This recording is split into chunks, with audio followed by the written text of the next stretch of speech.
beautiful thing right now. Rise and shine, it's a beautiful day. I'm alright.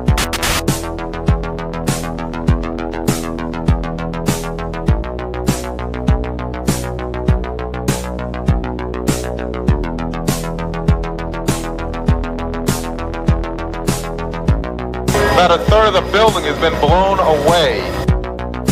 This is the bridge to white lights.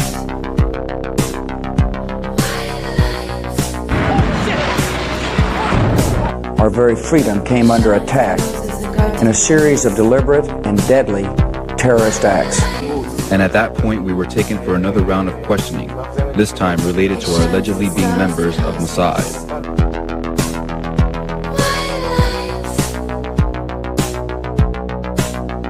It's crazy evil.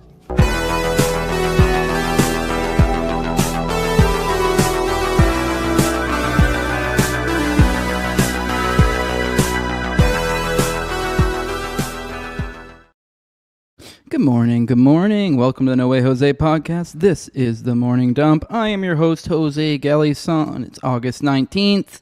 Beautiful Tuesday morning. Locked up today. I was able to squeeze in my workout and my run. I hope you guys have as well or have done something productive. I'm glad to be with you guys today. Hey, if you've done nothing productive, I like to think these are productive. It's a little bit of pee-pee poo-poo, but we bring the big brain time with us at the same time. This is where we dig into the substance of what's going on. Well, not trying to take it too seriously. So what is up, people? Glad to be with you guys. Let's work out and run. Yeah, I see somebody in there to chat. Yeah. I've been damn near almost every day this summer. Probably most weeks I haven't even taken a break. Just like, why not? Just go for a run. It's not that fucking hard. Just go for about a mile and a half ish every day. Just basically, it's nothing crazy. And then looking fucking probably over the course of the summer dropped over probably 20 pounds. I'm under 200 now, so I'm looking good. I haven't really been taking days off. I don't really see the point. I do for my training so far as even so far as working out. I do for those who care. I do a cycle, like a split, I guess. So like different body parts every day. So then I just kind of, by the time I come back around to the first day, it's like whatever, those muscles are rested. So there's no need for an actual rest day. Rest day is just something gay people say. But all right, guys, let's get into our little morning video we play usually while we wait for the rest of y'all to roll in. I have one for you guys here today that and I haven't watched this completely. I watched a little bit of it. It's particularly retarded. But I guess Alan Greenblatt, or Aaron, what the fuck is his name? Greenblatt. Did I call him Aaron? Is that his first name? Now I'm doubting that's his first name. Whatever. The ADL guy, Jonathan Greenblatt? I think that's right. I think. Here's the ADL guy. He said some batshit stuff recently, I guess, about anti-Semitism. So let's see what weird woo-woo they've applied to anti-Semitism now. Anti-Semitism is a bit of like a virus. And like some viruses, it exists in the kind of body politic, and it's dormant, like chickenpox. Mm-hmm. You get chickenpox as a young person, and then after the kind of inflammation subsides, it's still in you. And it can manifest again when you're older because of stress or age as shingles. Although you can get inoculated and you can prevent that from happening. So I think anti-Semitism is similar. It's like this contagion. It's as old as time. Right, we faced it for thousands of years. First, it was after the death of Christ, there were these accusations that the Jews killed Christ, and that the Jews weren't a real religion because we didn't accept Christ, and then we didn't accept Muhammad. So you have this, the Jewish religion isn't legitimate, and that was the basis for the Crusades, which is at Tish B'Av, which remembers the expulsion. We had inquisitions. We had all these horrible things. And then, after the Age of Reason, it was, maybe, and they realized that the sun doesn't revolve around the earth and the earth isn't flat. Then it was, maybe Judaism is okay as a religion, but it's the Jewish race that isn't legitimate.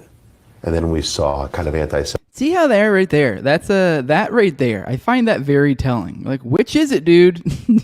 You literally can't be both. I know they sort of do both, but that's kind of the crux. Maybe not the crux of the problem, but one of many many central focus points of the problem, I guess you could say. But let's keep going. Semitism metastasize into this kind of race-based form of hate. And the reason I say this too, just actually to kind of back that up, is because if it is a religion, and I actually think if it's a religion or a race, it's completely both are up for discussion. You guys know me. I'm no one who's like scared away by racialist discussions, but at the same time, like obviously, you know, the racial component's far more faux pas. And even then, religious is depending on the circles you're running in, that like certain, especially because it's like, oh, this is Abrahamic or whatever. So then it has this vague connections to Christianity and such. So then it's kind of like, oh, you're attacking my identity. And you're like, no, I'm not. I'm attacking Judaism. I mean, sure, maybe we could have some arguments about Christianity. I don't really even care to argue about that. But this is a separate thing. But the thing is, if you're talking about a religion, you're talking about a set of beliefs. And that's the biggest thing. And there's like, it's very, very hard to say that you can't discriminate, you can't be disgusted by, you can't have issues with whatever with a belief system. There are many belief systems that I take umbrage to. I'm sure you guys do as well, and there's also ones I like too. But there's no reason why. I mean, because then you're just analyzing beliefs. Whereas at least when you're like a racial component, you're like, well, that's just their genetics. Now, there's arguments to be had there that are like, oh, okay, well, maybe certain things are more prone for this or that. Obviously, I would never say that you could, you know, logically say that because of, you know, racial, therefore, they're for sure certain something X will happen or whatever. So they're not like deterministic, essentially, but it's you can kind of play probabilities. So there's racial arguments in that sense. So like maybe you could say, oh, I'm apt to not want to hang out with what X race or whatever thing. You might have a reasonable argument for it just because you're playing the odds. But if you're talking about a belief system, no, this is literally their purported belief. So I mean, obviously there's different variations of each belief system, you know, when you're especially religions, but it's far more clear cut. Like this is something that can be criticized from a logical standpoint. Whereas when you're race, so the point being is you can kind of play this squirrely game of hide the ball of what are we? We're a race, we're a religion. And yeah, I think that's Greenblatt's kind of intentionally leading into it here. So, which of course exploded with the Shoah. And then after the tragedy of that, the injustice of that was exposed, people that said, well, it's not that their religion is illegitimate. That was weird. Sound just cut out. Is it just me? Well, it's okay, well, no, that was just a video. Okay, that was the end of the video. For some reason, the sound cut off at the end there. That freaked me out. Made me think there were some technical issues. But yeah, okay, that's the new line. They're just getting even more woo-woo. I mean, this, I don't know. This is just stupid. I mean, who really cares, honestly, though? I mean, this is where they're at. I mean, I did what? Yesterday we covered that they're labeling America first. The ADL is labeling America first as anti-Semitic now. So they've gone off the deep end. I mean, they've gone off the deep end for a long time now. So who really cares? But it's still fun making fun of them every now and then. So let's roll through chat, say our good mornings, and then we'll get into some foreign policy and then get into the main topics. So let's check in with you guys. Good morning, Eddie Grimm. Good morning, good morning, good morning. Your favorite uncle. Good morning, King David. Good morning, Tower Gang MPC. Good morning, Queen Calnads. Ooh, which, by the way, Queen Calnads sent me a DM yesterday. Actually, let me find it real quick. I'll share it. I won't share. I don't think we didn't say anything. There's nothing sensitive said in there, so I don't think she'll care. But whatever. I'll just make sure it's just the one little thing you guys see here. She found me a screenshot because we were talking about Roald Dahl being a spy, which you guys might recollect him. Roald Dahl was like I think he was like those weird little not animated, but illustrated books that you'd see maybe in like elementary school. I can't even think of any of the books. I know he has some famous ones that I think they turned into movies. But either way, he was a pretty famous author. He was like when you were in the cool teacher's class, that was the books you saw kind of on display, where a lot of them were Roald Dahl. But apparently here, you could see here where there was a contention. I forget where it came up in. We were talking about that Crypto King story and all the weird connections this guy had. And I forget how this guy was connected to Roald Dahl. Maybe it was like a daughter or something that he was dating. I forget. But either way, it just kind of got casually dropped in that thread that, oh yeah, Roald Dahl was a spy. And myself included, I was like, what? I mean, but whatever. You just kind of moved past it for the sake of the story. And yeah, Queen Calnads found it for us. So I mean, whatever. It was just a Google. So I mean, I can't give her too much props for it, but it was more than I did.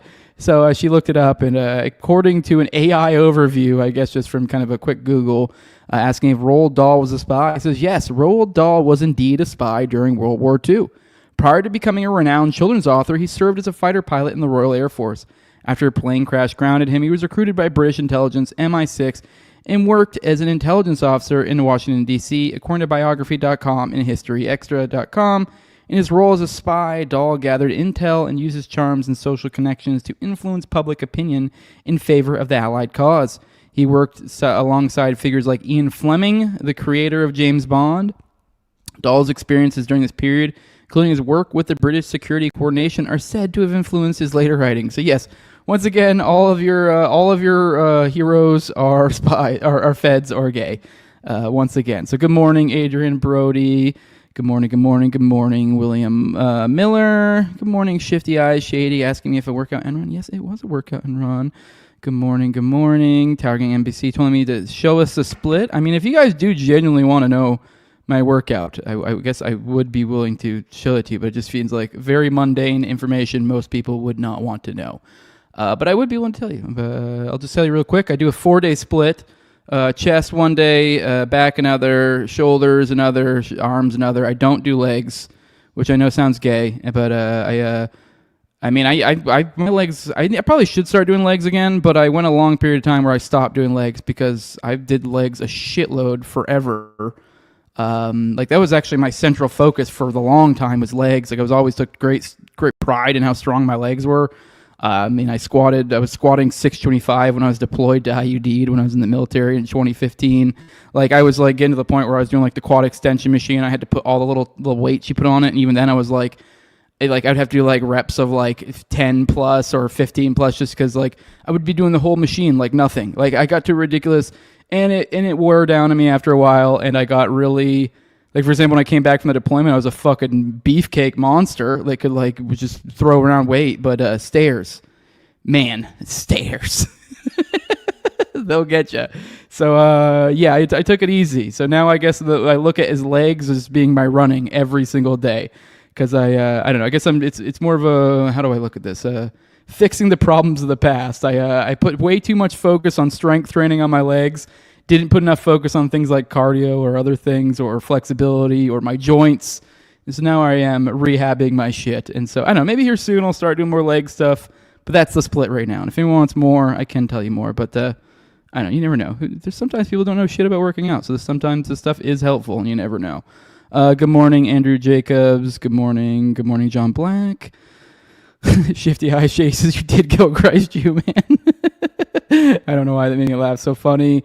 John Black says actually the Romans killed Christ reluctantly and under heavy Jewish pressure. Yeah, tomato.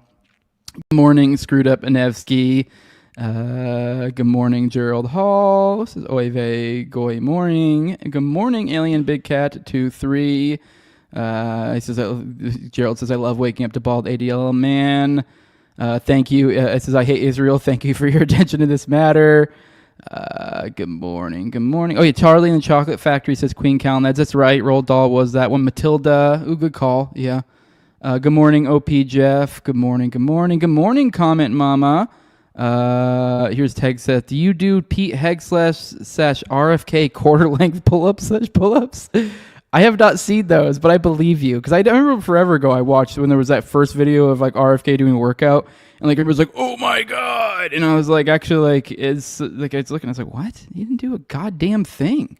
And like, I mean like whatever, maybe it was just for like a photo op. But it's like, if you're trying to be like, oh my God, look at that. You're like, well, they didn't really do anything. I didn't see this video. Well, actually I did see something about some sort of Pete Hegseth RFK like coming together for some sort of fitness military something or other, which, and I guess it kind of makes sense between two of them. Pete Hegseth's a younger looking fit guy. He's also kind of running the military. I know they do kind of go hand in hand, so it is kind of a no-brainer. But yeah, I don't know. I didn't see them doing gay little core length pull-ups or push-ups. I don't know, whatever. Yeah, I don't do that. I do full length, baby boy. Actually, for my pull-ups, I do weighted. So now I got one of those weight belts. So do 4 sets of 10 with a 25-pound weight belt on it. So there we go.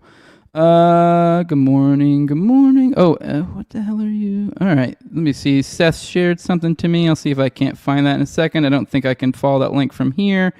Maybe I can follow it here in a second. 100 push-ups and 50 pull-ups in 10 minutes at 70 years old. Based HHS secretary, says Screwed Up Nevsky. That's actually really, I mean, I guess like for a 70-year-old, sure, if we're qualifying it, that's okay. But 100 pull-ups and 50 pull-ups in 10 minutes is frankly fucking awful. So like I don't know what to say. Like I could do that in actually maybe it's not as bad as I think, but it's still not great. So 100 push-ups because I hell, I just did chest today. I did 40 push-ups for 4 sets, and then I did flies, and then I do like L-sit flies where I essentially do like an ab workout with it too and do it slow. But yeah, anyways, yeah, and most men can't do over 1 pull-up. But yeah, the 50 pull-ups is pretty. I mean, I do, like I said, I do 4 sets of 10 before I was doing weights, I was doing 4 sets of 15 with no weight on it. So I know I could honestly probably do these in less than 5. So I don't know. I mean, I guess now the more I think about it, I guess it's decent for a 70-year-old. I don't know. The push-ups is kind of The pull-ups is I guess is a little bit more impressive, I'd say. Because, yeah, pull-ups are where it gets you at. So, all right. Oh, I think Seth shared actually, let's see. Let me see if I can't find, let's find out if I can follow, let me see. Oh, no, why won't it let me do it? Let me go to let's find here we go. Sorry for the listeners. You're probably like, what the hell? It won't let me find it. Oh, here we go. I'm trying to find the comment of the one guy. That's weird. Why won't it let me find... Okay, well, someone commented on the Twitter account. Well, now we know, guys, following Twitter things doesn't work well. So you're going to have to... So far as tagging me, I can bring up the comment, but I can't follow the link. I don't know how I even find that, to be honest with you. So, sorry. I'm looking at the stream right now, as you can see. I believe you can see what or actually as I was just doing. So, sorry. It is what it is. Just let you know. But now we know for future reference that the Twitter links don't work. But it does on Rumble. You can drop Rumble ones. I can go to the Rumble chat and I can bring them up. So, doctor says completed under 6 minutes. Okay, actually, never mind. That's a little bit more impressive. So, there you go. Good morning, Boomer Sooner. All right, that's enough of that. Let's get into some foreign policy stuff. And then we talked yesterday about the summit with Trump and Putin. Well, I guess now, I think, yesterday it was? So, yeah, it was yesterday we had the summit between Trump and Putin. And so now the story for today is Trump saying he's going to be working to arrange a meeting between Putin and Zelensky. So we're getting there. And I'd say things are looking optimistic here. So, hey, it was about time for a W. So Trump said on Monday that he was working on arranging a meeting between Russian President Putin and Ukrainian President Zelensky, comments that came after a day of hosting the Ukrainian leader and several European officials at the White House. At the conclusion of the meetings, I called President Putin and began the arrangements for a meeting at a location to be determined between President Putin and President Zelensky, the president wrote on Truth Social. Trump said that once Putin and Zelensky meet, he would join them for a three-way talk. After that meeting takes place, we will have a trilat, which would be the two presidents plus myself, he wrote. Yuri Yushakov, an aide to Putin, said that during the call, Trump, the Russian leader, expressed support for direct negotiations between the delegations of Russia and Ukraine. Trump said that one topic of discussion with Zelensky and European leaders on Monday was the potential security guarantees Ukraine would receive from Western nations as part of a peace deal, which will likely be a major sticking point in negotiations with Russia. During the meeting, we discussed security guarantees for Ukraine, which guarantees would be provided by the various European countries with a coordination with the United States of America, he said. Once again, pushing these security guarantees, which who knows, maybe there's some big asterisk here, and it isn't like basically NATO, like Article 5 type shit. European leaders led by British Prime Minister Keir Starmer and French President Emmanuel Macron are calling for a troop deployment to Ukraine to uphold any potential peace deal. When asked if the U.S. would send troops to Ukraine, Trump didn't rule out the idea. So this is an idea they've thrown around for a while as some sort of different options of some sort of peace, unit of some sort in the region, which obviously that could be iffy, which is, I don't know, depending on, I know obviously maybe there's ways to compose this idea to where it's, I don't know, it negates any sort of hazards, but I don't know, who knows? It doesn't sound good when you hear, putting troops in this sort of situation, and but he didn't rule out the idea, so I don't know where we'll go with that, but now Russia has made it clear it strongly opposed the idea of deployment troops from NATO countries to Ukraine, a position it reiterated on Monday. We reiterate our repeatedly expressed position that we deny any scenarios that envisage the deployment of a military contingent to Ukraine with the participation of NATO states, which could lead to an uncontrollable escalation of the conflict with unpredictable consequences, said Russian Foreign Ministry spokeswoman Maria Zakharova.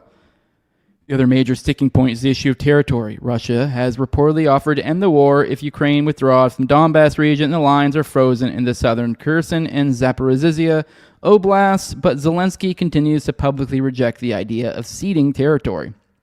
Zelensky has received strong backing from the European leaders who had joined him in Washington and held talks with them to coordinate their position ahead of the meetings with Trump. According to a press release from Zelensky's office, he and the Europeans stressed their firm support for Ukraine's sovereignty and territorial integrity and the unacceptability of changing internationally recognized state borders by force. The statement said they also welcome the readiness of the United States to participate in guaranteeing security for Ukraine, that one of the key issues in the negotiations with President Trump will be the joint participation of the United States and Europe in creating the future security architecture for Ukraine and consequently for the entire European continent. Zelensky was joined in Washington by Starmer, Macron, German Chancellor Merz, Italian Minister Meloni, Finnish President Stubb, European Commission President Leyen, and NATO Secretary General Rutte.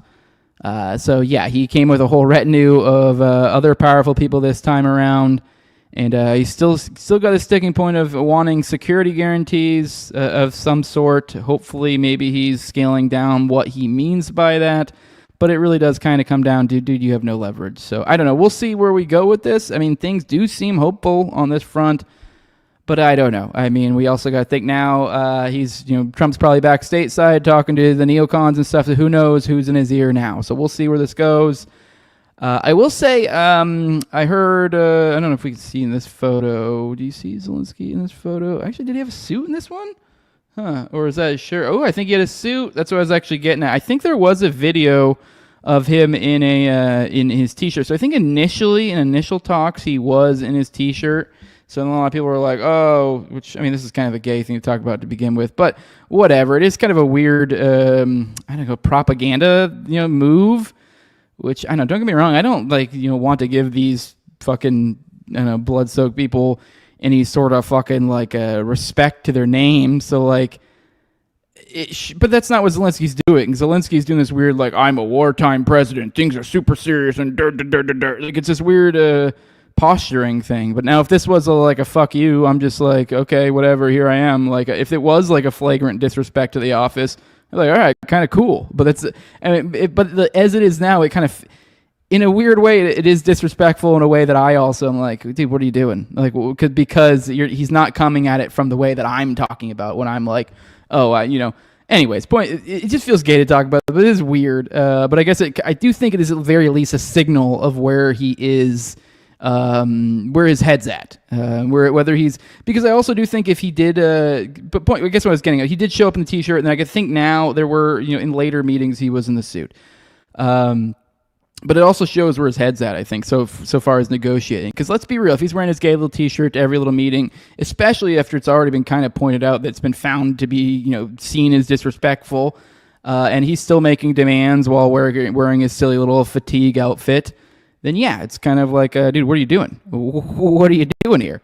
So it just shows that he's not in a position where I think he's really understanding of his leverage at play, or actually, essentially still trying to put on this act of super duper serious war going on, the fate of the world, whatever, that kind of vibe, apocalypse now. Whereas now, if he has to go in a suit and kind of, button it up, it just kind of goes a little bit against that. And it shows, I think, he's more in a mindset of maybe being willing to come to the table. So maybe I'm bringing too much into that, but it is that was kind of a semi-major point last time. And I do think that shows a concession here. So, and honestly, I think as gay as this may sound, the point of wearing the suit later, I mean, maybe you could say that was him a saving ego thing, but if anything, it almost feels like that makes more of a point of it. If he had just worn a suit the entire time, I feel like it almost could be people that forgot about it and didn't think about it. Whereas doing it half the time, that weirdly draws more attention. So I don't know, maybe it was an ego thing and he wants to be well, I'll do a mix so that way I'm not really being his bitch and now he told me wear a suit, now wear him a suit. Or it could, but at the same time, it's it also draws more attention to it. So I don't know. Maybe I'm overthinking this. Let's move on to the next story. We're going back to Gaza. Israeli forces killed 60 Palestinians in Gaza over 24 hours. So we're still weirdly in this like smaller numbers. I mean, it's still a lot of people. Don't get me wrong. It's still like 5 dozen. That's not normal for to lose these sorts of people in these rates whatsoever. But it's weirdly lower, so I don't know what to make of that. I don't know if maybe they're just... I mean, once again, these people are starving, though, so... I mean, I think we had some more starve over there. What did we say? So we had 5 malnutrition deaths, including 2 children over the previous 24 hours. So I don't know if maybe I can't really say with any certainty whatsoever. I don't really know why these numbers are coming down. I would assume, if I had to guess, maybe it's just that, like, I don't know, maybe these people are stopping coming to these aid things. I mean, just a certain point, I think these people just accept to die. I mean, we're hearing awful stories coming out of there. Like, essentially, the elderly being like, basically lots of people just being suicidal, wanting to die, feeling like they're a burden on others, which I totally get that. Can you imagine the awful situation if your family was starving to death? And I don't know, if it was my children, especially since I'm the largest person in my family and I'm the person who takes up the most calories, I don't know, I'd almost feel compelled to starve myself to death. And it's just I don't know, it's pretty fucked up. And then you also, on the flip side, you got to think now there's children that are watching their parents starve themselves to death and give them every little bit of scrap they possibly have to keep them alive, to keep it, just for the love of their children. And I don't know, we have this, I don't know, it's awful shit. And while this is all going on, this is where Trump's at. This is where his head's at now. He's saying Israeli captives will be released only if Hamas is confronted and destroyed, because we keep on this weird point where there's always been this weird sticking point propaganda thing about the hostages, despite the fact we've had like differing levels of very clear that the Israeli government is not giving a fuck, whether that's in word or in deed, whether it's explicit or implicit at varying degrees throughout. Becoming more and more, and surprisingly, it wasn't that long ago. It was actually fairly long ago, and they were basically just explicitly saying it all, that we don't give a fuck about these fucking these hostages, only to be used as like a rhetorical, rebuttal to stuff. That's basically it. That's all that they're really for.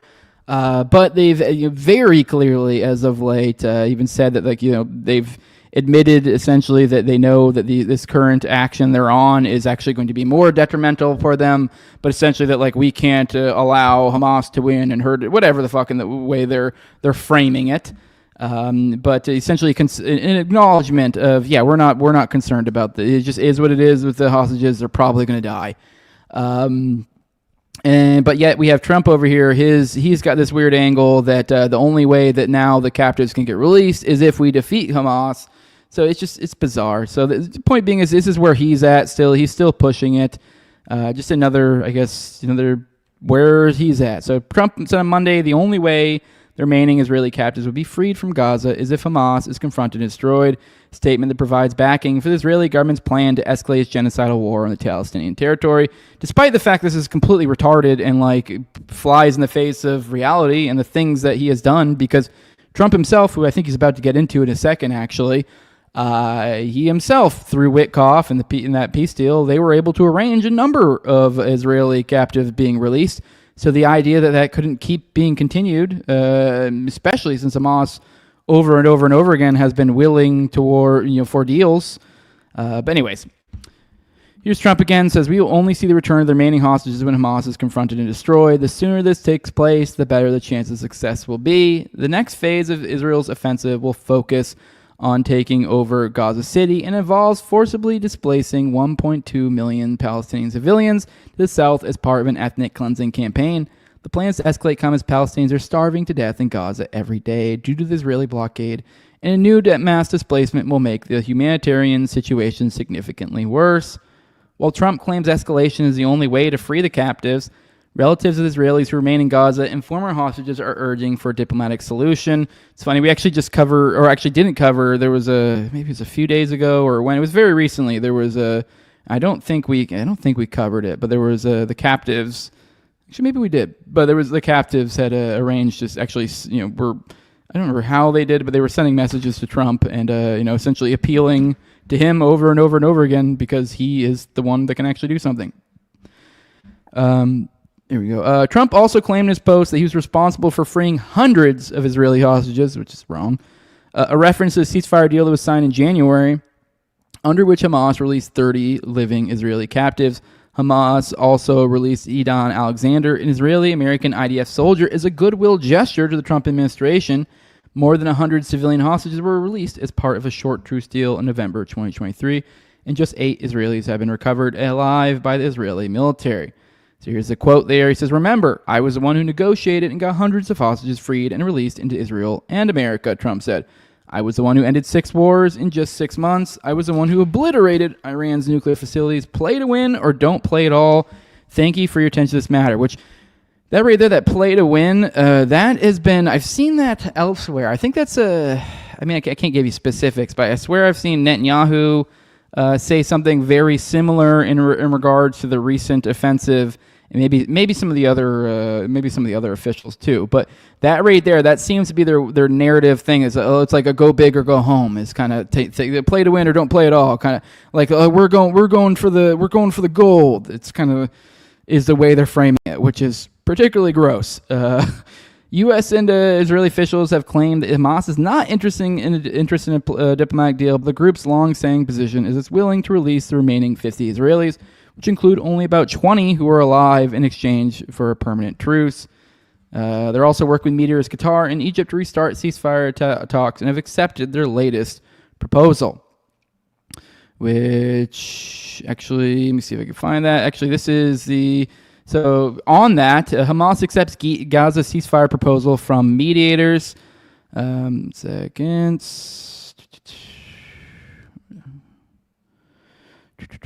All right, 1 second. Sorry, I had to clicking out of the other things real quick. All right, Hamas accepts Gaza ceasefire proposal from mediators.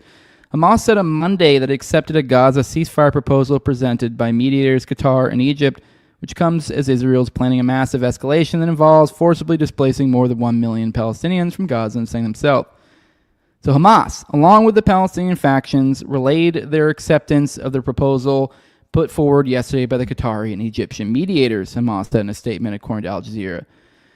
According to an Arab diplomat speaking to the Times of Israel, the deal would involve the release of 10 living Israeli captives and a 60-day truce, during which the two sides would be expected to engage in negotiations for a long-term ceasefire. Now, catch that. That literally flies in the face of what Trump was just saying. The idea that, like, if we want to get them back, we gotta beam. Let's go big or go home. There's no other options here. This is literally another option. This would get you at least 10 and a 60-day truce, and then it says, and then there'd be further negotiations. I have no reason to believe Hamas has actually been everything I've seen here. They've been, if anything, going above and beyond to prove themselves to be a good faith actor. I mean, you can call them barbarians, whatever, maybe they are, but seemingly at the very least, when it comes to the context of interacting with the United States, they seem to act with honor. The Times report said that Israel has received the proposal, but Netanyahu appeared to dismiss the news and signaled he still planned to go ahead with the escalation in Gaza City. Oh, here's actually the quote I was referring to earlier. He goes, "We fight only to win, and under no circumstances to stop halfway with a partial deal that abandons half the hostages and could lead to ending the war in defeat." Oh, this is from Smotrich. Says Bezalel Smotrich. But we fight only to win. So this is very much the same exact thing Trump was saying. So it almost feels like that's the talking point. It's also just stupid because it's like, we're not going to stop halfway for a partial deal and abandon half the hostages. Like, well, you're probably going to get most of them killed. And also the idea that, like, you would abandon them. You would have further negotiations to get more. The idea that there's any reason to believe that wouldn't be the case. Like, they always, through every turn, act as if Hamas is this, like, duplicitous actor and they're going to betray them. But when, every accusation's a confession type deal, it's like, that's them. Also they're saying they're leading to ending the war in defeat. So they're kind of looking at anything other than, I don't know what, other than we get Gaza as defeat at this point, I guess. Now, Israel Katz said that Hamas was willing to discuss a deal for the release of hostages only because of its fear that we seriously intend to conquer Gaza City. So, yeah. And then Ben Gvir wrote next that Netanyahu has no mandate to pursue a partial deal. So, yeah, not looking good, not looking great. And then from the Hostages and Missing Families Forum, they said, we demand that Netanyahu immediately conduct continuous negotiations for the release of all hostages from Gaza. The people stand with the hostages. The people will bring the hostages back. The people will not allow the prime minister to sabotage another deal. Now, to further go into where we're at with things, we don't need to read this entire piece, but the U.S. does not oppose Israeli development of West Bank settlements, Huckabee says. So now we're fully advocating what is considered what international crimes, what flagrant stealing of other lands. So that's where we're at now. And then at the same time, I mean, this couldn't have been a more, ironic time for this to happen, I guess. So we had a pretty unique situation. The BBC, obviously from the BBC, witnesses Israeli settlers' attack on Palestinian farm in West Bank. So this thing that Huckabee was just going, oh, we don't oppose this. Well, here is this thing that they caught on camera, which is basically what we are describing. Because once again, this is sort of a frame game. I think it's particularly, it's worthwhile to understand that, especially from someone like a Huckabee, their perspective of this is, and if you watch my show, things, you understand concepts like property rights. So like the way they frame this is like, well, this is the Israelis' land. So if anything, they look at the Palestinians almost like they're squatters. Like, and it's kind of like, well, we've tried everything to get them off of here. I mean, like, I've sprayed them with a hose. I fucking smacked them with my rake. And then, like, I said, hey, get. I fucking sprayed them with my little water bottle over and over again. I'm like, get. And like, hit him with a whip. Like, and just like, well, okay. Well, I guess I need to take him into my basement, dissect him piece by piece. like that's kind of the perspective of it, which, I mean, even if we were to look at Palestinians as squatters, I really feel like, I don't know, it's probably far gone past like what would be considered justified there, but that's a complete inversion of what's going on here. And also, I think, once again, to kind of go to that point, because people just see this as like, oh, well, they're just trying to, I think people also like see this as like, maybe they just don't understand the geography, and they think perhaps that like when they're talking about, oh, well, they're just putting in settlements. They're just, they're thinking of like, they're thinking of, the 1800s in America, and we're going to go on to the Great Wild West, and we're just going to settle land. They're like, no, this is a place where people live, and this is an arid desert climate where there isn't a ton of things. So, like, yeah, I mean, sure, I don't know. Maybe there would be people who have qualms with this, but I'd say for the most, maybe I'm wrong here. Maybe I'm wrong. I feel like most people wouldn't have issues if it was really just like we're taking unowned areas and we're homesteading them. But it's more often than not, it seems to be that it really is just, no, we're trying to drive people off their land, and then we take said land. So, but anyways, let's just kind of ironic that at this time that they caught these videos. But let's watch this. Experience the excitement of college football on ESPN. All right, yeah, ESPN, guys. First down and Sorry, I'll mute it at least. All right. 1 second. The ad will be over, and then we can see this. All right, here we go. Brahim's family have farmed olives here for generations. This week, he said, his trees were hacked to pieces by settlers who've set up camp on a nearby hill. As we stood there, masked settlers carrying sticks charged down the hill and across the field towards us. A completely unprovoked attack. We have to go, Fred. They're really destroying his farmland. As we pull back along the road, some of Brahim's neighbors turn up with catapults and stones. As settlers on a quad bike chase away a white truck carrying local volunteer emergency workers. This has now escalated into open confrontation between settlers and local Palestinians, with more people coming to join the fight on either side. Locals say this is happening almost every day now, and these are the tactics settlers are using to take the land, field by field. The speed and spread of this attack was breathtaking. Dozens of settlers fanning out across the hills. We watched them break into buildings, methodically setting fire to vehicles and homes. Shepherds rushing their flocks away as the hillside breaks into flames. In just a couple of hours, this conflict has spiraled from one olive grove all across these hills. Settlers have been chasing Palestinians Okay, off see, their for the land. audio people, I mean, Houses for the audio have been people, I set on apologize. fire. This is very much a video experience here, but you can literally see the backdrop, just fires everywhere, just all behind her, where they're clearly burning their farmland, destroying their car fires, like similar. Yeah. And the arrival of the army has done little to stop it. Palestinians from across the area arrived to help, but the army has sealed off the main road. The army later told us that Palestinians had burnt tires and that 4 Israelis were treated at the scene. See that? They say the military came. This time they at least didn't get involved. Maybe they had better sense. Maybe they knew the BBC crew was there. But at the same time, like they said, other people were coming to help the Palestinians, friends, family, to kind of like, but they shut off the main road to, I guess, I don't know. Maybe I'm just assuming motive here. Maybe they had other reason, but the effect here is it prevented other people coming to help. And then obviously then they go, oh, well, the Palestinians were just making tire fires. Oh, okay. We weren't able to speak to any of the settlers involved. The local settlers' council told us there were elements on both sides seeking provocation, which it strongly condemned. Yeah, there was a shed or a house or some sort burning at the end too. So yeah, this is over on BBC if you guys want to read more details about it, but I think the video pretty well encapsulates it. We're not going to read this whole one, but I thought this was particularly interesting. I haven't been covering the daily stuff of what's going on in Lebanon, maybe here and there, but I thought this was particularly interesting. The U.S. envoy asked Israel to comply with Lebanon's ceasefire as drone strikes continue. Now, one of the ongoing things going on in Lebanon has been essentially one of our demands, because there's, we got Israel imposing on Lebanon, which, it's hard to even recall the specifics of how the fuck that happened. I think it was in their offensive against Hezbollah, and that's how they justified their encroachment on Lebanon. It's like, oh, well, Hezbollah's here, and they've been, longer than the initial ceasefire in Gaza. They've had a ceasefire, I believe, with Lebanon. Israel has.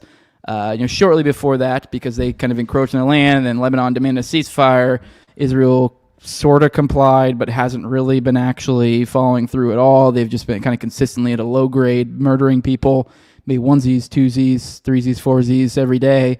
And then they've been, kind of as these ongoing negotiations been going on, Israel's had the gall to actually demand further concessions from Lebanon, despite the fact they aren't even owning up to what they've said they were going to own up to, which is just a basic ceasefire. And they've called for Hezbollah to be disarmed, which would effectively likely cause a civil war in the region between Lebanon and Hezbollah. But Lebanon has actually essentially complied, but under the condition that the United States actually does what it's supposed to do and pushes Israel, ensures Israel owns up with its side of the ceasefire, because essentially we're a third party in this agreement. We're essentially supposed to be the backstop. They're essentially supposed to be a neutral party that's between the two parties. Essentially, as the mediator, the one who ensures things actually get done. We're the one who push things. Yeah, that's been that was, and then also before all of that, we did sorry, I'm backing up. It's so much to keep track of, but.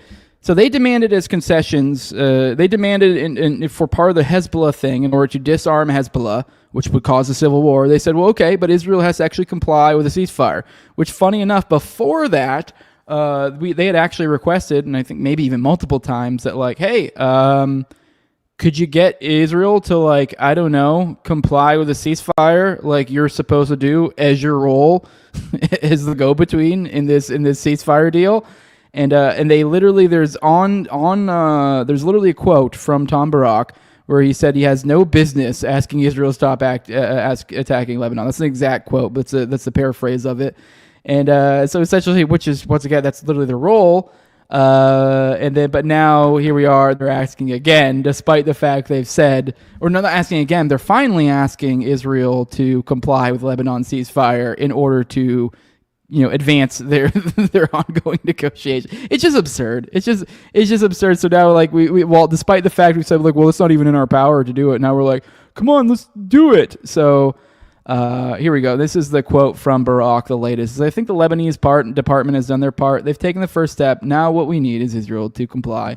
It's just rich considering everything that's going on. So not a ton to that story.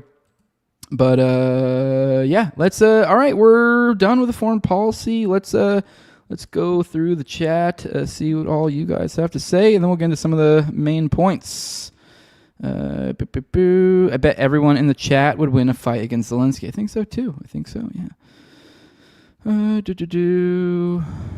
Swedish Doom Goblin says gayer than what you do at Brogrove. Apparently you haven't been paying attention, but I did not go to Brogrove. There was a whole thing there. Nevsky saying Israel can't help but sacrifice their kids to Moloch. Faux show. And then John Black says, has Hamas attacked the IDF at all during the occupation? I only hear about non-combatants getting killed. Unless everyone in Gaza is Hamas, it's hard to believe they have any fight left. That's a good question.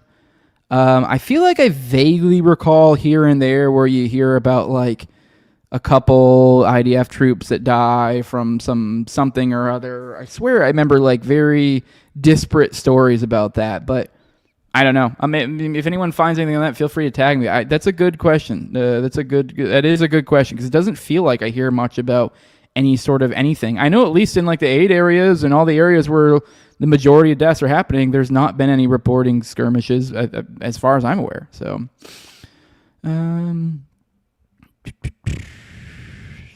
through. Get out your typewriter, says Comment Mama. Yeah. What's that post say? What's up, Marty McFly? What'd it do? All right. Let's get into our first story of the day, or main story. Here's from Thomas Massey saying, after months of stonewalling, calling Epstein files a hoax, and telling people nothing but porn exists in their possession, the administration now admits the files exist and agrees to release some of them. Americans want transparency, though, not smoke and mirrors. This is from Thomas Massey once again.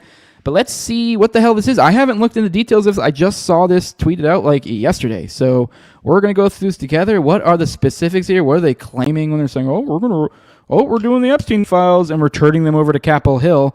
Which once again, that I'm already have my my defenses up, I guess you could say. I'm a little bit concerned already. The idea of like, we're going to turn them over to Capitol Hill. Like, what does that mean? Like, it reminds me of what Cash. That time when maybe it was on Rogan or one of his different media appearances, he was like, it's going on, but like over and over. And actually not even Cash. It was Cash and Bongino. I think it was numerous appearances. So they'd always go on and on again. But, we're going to get this January 6th thing. We're going to give it to so-and-so. We're going to give it to so-and-so. We're going to give it to so-and-so. And so then it's like, it just kind of puts on display this idea of how it's filtered through multiple levels. It's like, okay, cool. Well, maybe they did turn this over to Capitol Hill, but it's like, okay, but now is Capitol Hill going to do it? Are they going to release it to us? I don't know. All right, let's look at this. Let's read this piece. Let's see. Let's get a little bit more into this. So this is from Politico. It says DOJ to start turning over Epstein files to Capitol Hill. It says a House committee was forced to issue a subpoena to DOJ, compelling the release of materials. Okay, now I vaguely remember them working a subpoena before the recess, so I guess maybe it did go through, or I don't know. I forget the specifics. The in and out of how this gay-ass bureaucratic stuff works. But either way, I guess this is what's going on. I guess someone was able to finagle this, is what it seems like. So maybe they're being compelled here, but let's keep going. It says congressional lawmakers will get their hands on a first tranche of Epstein files in the coming days. It says House Oversight Committee Chair James Comer, in a statement Monday, said the Justice Department was sharp to turn over Jeffrey Epstein-related materials this Friday, less than 2 weeks after the Kentucky Republican transmitted a subpoena to the agency to demand access to documents connected to the deceased financier and sex offender. Comer cautioned, however, that it could take a while for all the DOJ materials to come through. Yeah, well, all right. I'm already seeing what's going on. It says officials of the DOJ have informed us the department will begin to provide Epstein-related records to the Oversight Committee this week on Friday. There are many records in DOJ's custody, and it will take the department time to produce all the records and ensure the identification of victims and any child sexual abuse material are redacted. I guess I can already see where this is going. Once again, I know they've kind of surprised me in the angles this administration has gone already. So I'm hesitant to provide any predictions, but at least the common sense view for the conspiratorial mind, the common sense conspiratorial mind here would be like, they're just going to slow drip and they're going to give you basically nothing. So they're going to OKC trying to do your ass, and I don't mean kill you. I mean the other trying to do Jesse. They're going to what they're going to do is they're going to give you a whole bunch of fucking nothing and waste your time. They're going to give you little bits here and there. We got so many documents to go through. And we got like all these other FOIA things. And like, this just 3 documents was all I could do this week. We'll get to the other ones when we can. And then you got to take them to court. And then they're like, I guess we'll try extra harder, sort of. Here's a sort of thing. And it's like all this time you're putting in like Herculean levels of effort to get like... It's like if you, I don't know, you fucking spent $60,000 on a fucking like a reluctant hand job or something. Like, what are you doing? Like, what is this? Anyways, yeah, so that's what I think we'll probably get here. So speaking with reporters earlier in the day on Capitol Hill, Comer says committee was in constructive, productive conversations with DOJ about the release of further files in the Epstein case ahead of the August 19th deadline. The committee included subpoena. So I guess it's today. So I guess we should be starting to get some today. So the possibility that any materials are now forthcoming comes at a critical juncture for Democrats in the effort to play up the controversy of the secretive nature of the Epstein files and undermine Republicans, particularly as the weeks count down to the end of the August recess. Comer was compelled to issue the subpoena for the files last month when, during an otherwise routine oversight subcommittee hearing, Democrats were able to get enough Republicans to take their side in a vote to force the action. It was a major victory for Republicans who have been seeking to soak divisions among the president's base over the matter, including by highlighting the administration's lack of transparency. Trump's allies and supporters have long peddled conspiracy theories about what happened to Epstein, who died by... All right, cool. Now they're just kind of getting into the recap of the whole fucking situation. We don't need to go through all that, but I guess that's what's going on. It's a subpoena. They're going to start doling out little bits here and there. I don't even know, is there anything that gives them a deadline of when they have to have all things over? I don't know. Maybe these might be things we go over in the future. Feel free to tag me anything if you find anything that answers any of these questions. But yeah, let's roll through the chat and then we'll get on to the next topic. So I'm not too optimistic, but I don't know. We'll see. Swedish Doom Goblin says, when is Revolution? Ass Cream gets asking, when is the group receiving the AR-15s, ammunition, and grenades? I don't know. Is it Ass Cream? I don't know. What you seem to have some issue with Ass Cream, which is like he's just a dude that follows already dead. I've never had a problem with him. I don't know what you're talking about. But hey, don't tell him about the fucking militia, guys. Don't tell him. No, I'm just kidding. I don't know. I have way too much going on in my life for the militia. I wish I could have a militia. That'd be fucking cool. But yeah, I would understand why you would be like, holy shit, this dude glows if I had a militia though. But it does sound fucking cool. All right, let's get into the next one. Let's get into the Epstein, Melania stuff. Michael Wolff's been saying some shits lately. Although I say this, there's some stuff I'm coming to find out there was actually surprisingly stuff that's kind of was already out there that I just wasn't aware of. So it is kind of hard to piece together a timeline of when certain bits of information became available or not. So I don't want to give you guys any sort of impression that I'm doing breaking info here, but we are kind of piecing these things together, and this is one of them. So I think this is somewhat newer, but at the very least, it also ties into some of the other stuff going on. Like I know the other day, I think we played as the intro video, the essentially a promo for the Hunter Biden, I forget the name of the guy, the all gas no brakes guy, for their second part, and in that little clip, they were talking about how Melania Trump was apparently, I guess, suing him for $1 billion. I don't know if that number is correct. That seems comical, but maybe that's true. But apparently, they were suing him for $1 billion, and Hunter essentially said, "Fuck you. I'm not worrying about." Now, which we'll get into this video. Notice how she was essentially attempting to pursue litigation with Hunter Biden. Now, where did this information come from? We even covered in that clip, this information comes from Michael Wolff, who we're about to play a video of right now, who I guess has a bunch of interviews with Epstein because he was working on a book or some shit. And he's been kind of releasing some information here and there. It is, I will admit, a little bizarre how he's dropped this information, although I don't know. Maybe he's just being a smart journalist and is like, I have some goddamn good info to sit on. But point being is, I haven't heard anything, and he's going to go into it. As far as I'm aware, and I believe even according to Michael Wolff, and I think he might say it in this clip, this guy hasn't been sued yet. They have not pursued this guy, and he is the source of the claim here. Now he's claiming he has, documents, videos, etc., that kind of back up what he's saying. So what it comes down to, point I'm getting at here is, What happens when you sue someone? Well, you go to discovery. Everyone's documents come out. Anything related to this whatsoever comes out or is supposed to come out. If they find out later it didn't come out, you'll get in trouble for, I don't know what the term is, hampering discovery or whatever the fuck it is.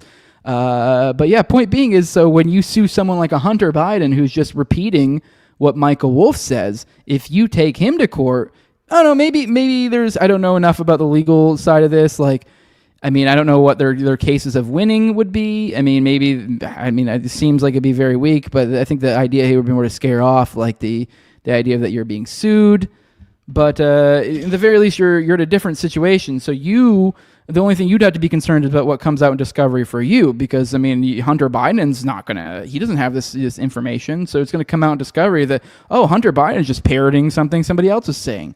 So once again, it does seem like it'd be a very weak lawsuit, but at the very least, it's like they don't have to worry about discovery stuff coming out. So anyways, let's watch this. I've given you more than enough time, prep for the videos. Let's go and play it. A new book was published yesterday in the US and UK called Entitled The Rise and Fall of the House of York. It's by a British journalist by the name of Andrew Loney. And it's about the pathetic life of Prince Andrew, but it is also about his connection to Donald Trump, Jeffrey Epstein, and Melania Trump. And in fact, it contains a passage in which Epstein is quoted, and this is from an interview apparently in 2007, where he says that he had sex with Melania a full year before Donald Trump commenced his relationship with Melania. Now, the hardcover copy of the book was widely available yesterday, and it contains that passage. But the ebook and the audio book, which were also released yesterday, do not contain that passage. So what happened here is that between the printing and the distribution of the book and its release, is that Melania Trump started to send threatening legal letters to anyone who might connect her directly to Jeffrey Epstein. So the publishers, and this is hard to figure out exactly what they believe they have accomplished here, but clearly they published the book and clearly had it vetted by lawyers and decided it was legally sound. But then, in the face of Melania Trump's threats, they ran and hide. It's kind of ostrich-like to think that they could put the book out and that the printed book can contain one thing and the other versions another, but that's not the point. The point is just panic. So we're at this moment in time when this information about Epstein and Trump and the Trumps is coming out, and yet at the same time, the White House is doing everything to stop it from coming out. And this is certainly an example in which they are succeeding. All right. Now to recap that, now he's saying, okay, he didn't actually say, I guess, I thought maybe that was in there, but he's obviously implying, I think. You can kind of read between the lines. Yeah, he hasn't said anything that I'm aware of him being sued or anything along these lines. So but also this is interesting, and it provides a separate line of confirmation. I guess you could say it's a different author. I forget the name. I'm going to probably end up saving this one, bookmarking it, because this is pretty useful information for later. But apparently it was in a book. It was released And I guess he was even saying you can find it in the physical copies, but he's saying, I guess, sometime between, it going from one thing, shifting from just being physical to another, it wasn't in later versions. So it very clearly, I didn't catch him there if maybe he confirmed some sort of inside knowledge of knowing for certain, but it sounded like he was implying at the very least, just kind of my knowledge as an author is what he's kind of saying, very clear that like these guys, encountered some sort of legal problem between, this process to this next thing or whatever. And this kind of, obviously I just tied it into the other one that we were just talking about. So it's another example of a litigious action against someone repeating claims of Michael Wolff, yet still not hearing anyone suing Michael Wolff. So very interesting times. And I think, interesting times really is the key here. Like, man, I think things are going to get it weird. And I don't know, I'm kind of here for it. Now on this once again, here's the guy that I was talking about. I forget this name. What is this dude's name? Maybe he'll say it in here. But here's he has a Channel 5 podcast or whatever it's called. He's the all gas, no brakes guy. That's what I knew him from. But here's another video of him. Now I think this goes more to maybe, how do I put this? I've heard people that kind of cast doubts on Michael Wolff's credibility, and I'll readily admit that I don't know enough about Michael Wolff to really have a strong opinion about his credibility or not. I think he made some, I feel like, didn't he make some weird claims in his first campaign, or not first administration? I forget. There's a lot of rightoids that get offended by him, and who knows? I don't know. They might have a point. And I think this might go a little bit to that. I guess in this clip that we're about to watch, this kind of goes back to, no, I actually don't think we ever covered this claim. The claim that Epstein introduced Melania to Trump. But now that was a claim that kind of got repeated around. Obviously, we just covered that in that one book that, that he slept with them first. And I think Michael Wolff had said that elsewhere. I don't know if he repeated that he also was like, yeah, I know that too. But he was just referring to the book there.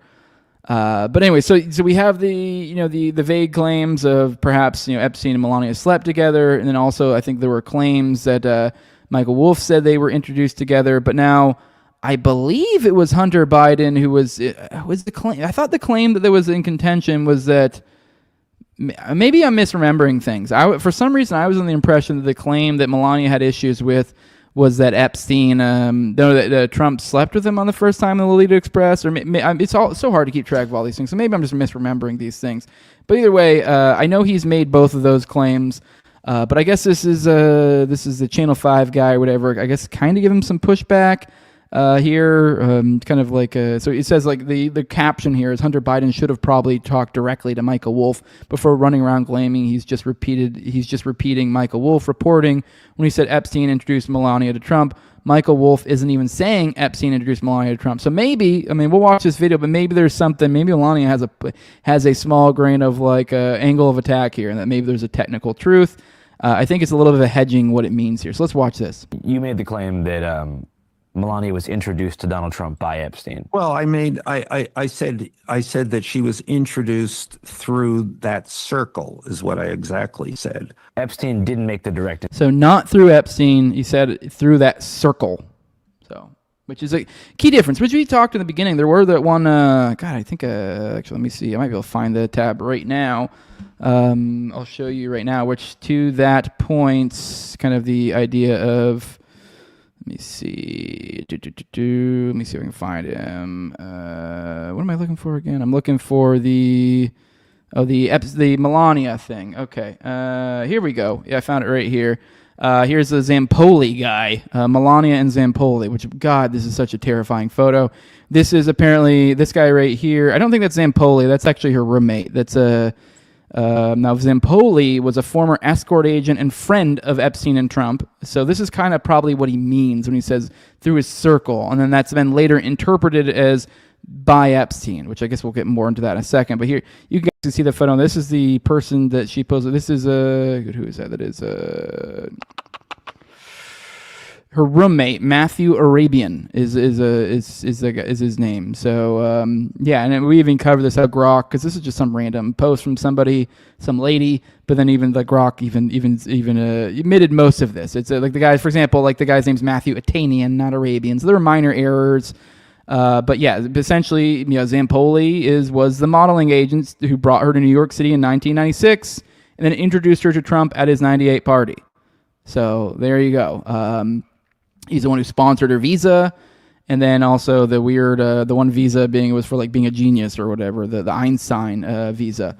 So, which makes it a little bit more suspect. But essentially, yeah, the Zampoli guy who brought her over here, and then the creepy photos with Matthew Atanian, who was her roommate, which I'm going to take a wild guess on his ethnicity here. But yeah, so this is circles they're running in. So this is probably what they're referring to. But let's get back into this one and see what else he has to say. Introduction.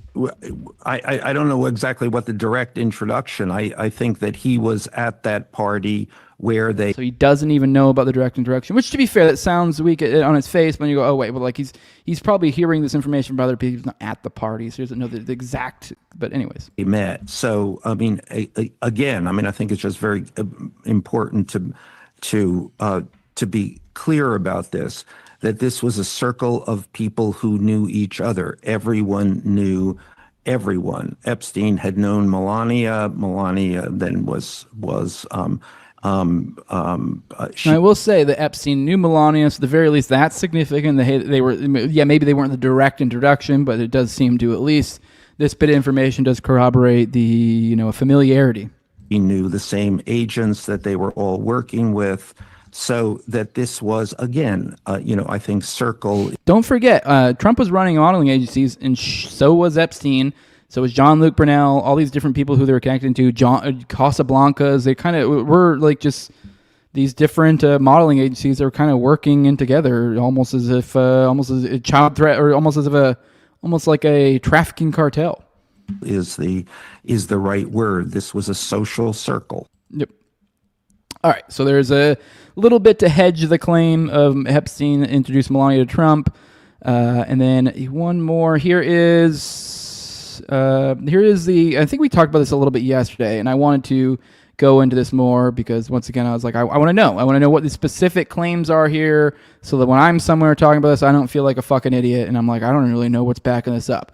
Now, right here, this is following up the claim of Trump and Epstein sharing a girlfriend before Melania, because this is something that's done the rounds. I've heard this repeated. I didn't know where this came from. I guess there's another one that comes from Michael Wolff. So bear that in mind. I mean, he could be full of shit. It would be a good way to commit career suicide whenever inevitably it came out. I guess he's older. Maybe it doesn't matter. I don't know. So just in interest of fairness, but let's hear what he has to say here to kind of corroborate the specific claim, at least. The birthday... Not corroborate, but to understand what the specific claim is here. A letter that Donald Trump apparently wrote for Jeffrey Epstein's 50th birthday, and this idea that they shared a wonderful secret. What do you think he's referring to? I think that he is referring to the girlfriend that they shared at that point in time, 92, 93. So there was a woman, and as far as I know, she's not underage, but who they literally shared, who literally went back and forth between these two guys. And she went back and forth in the same bed with the two of them? Was it a threesome, or she was dating both of them separately? I don't know the mechanics. I know that during the same period, and they openly, this wasn't hidden from either one, they openly shared this particular woman, that she went out with both of them at the same time, and they both understood this. All right, interesting. Okay, so obviously there's, once again, this is kind of a trust me, bro, but I don't know, maybe at some point we'll get these videos, and I know once again it seemed like an insane thing for him to claim if he doesn't have anything to back it up. So I don't know. All right, let's roll through the chat. It's been a minute. We'll move on to the next topic, get into that whole more updates on the pedo that escaped to Israel. It's not looking good for the powers that be. So let's roll through. See what you guys got to say. It says, I can't stand when people say should have instead of should have. I agree. That does bug me a little bit. Good morning, Bug Fights. Glad to have you here. Nevsky says that's a massive circle, by the way. It says Trump rescued Melania. Yeah, sure, maybe he did. I don't know. Seems a bit like a cope. He says Michael Wolff is Jewish. I don't trust him at all. Hey, fair enough. Evan says, what time does this show start? He says, is this set time or is it when Jose wakes up? Yes. I'm just kidding. It's not when I wake up. I've usually been awake for a long time. I just have a million other things I have to do, juggle my life. Like, for example, I drive my wife to and from work. So, I mean, like, and I bring my kids to and from school. I'm the only set of wheels in the house. I have 2 teenage daughters, a wife, and I'm the only one who drives. I have a part-time job. We have a home business. We have I do a lot of shit. So and then I also try to get a workout in too. So it's not when I wake up. It's not me being a lazy piece of shit. It's just when I can fit it in. Now I'd say the rule, generally speaking, 11 a.m. Eastern is the time we do it. So just to repeat this for any newer audience people who just haven't got it, the going thing, the format, the time and date format for the show is generally speaking Monday through Friday, 11 a.m. Eastern. Now, there are a big asterisk between Monday and Friday and 11 a.m. Eastern. Monday and Friday, as I just told you, I do work part-time. I pick up shifts occasionally, so it really just kind of matter. And I told you all the other things I have going on. Sometimes real life gets in the way.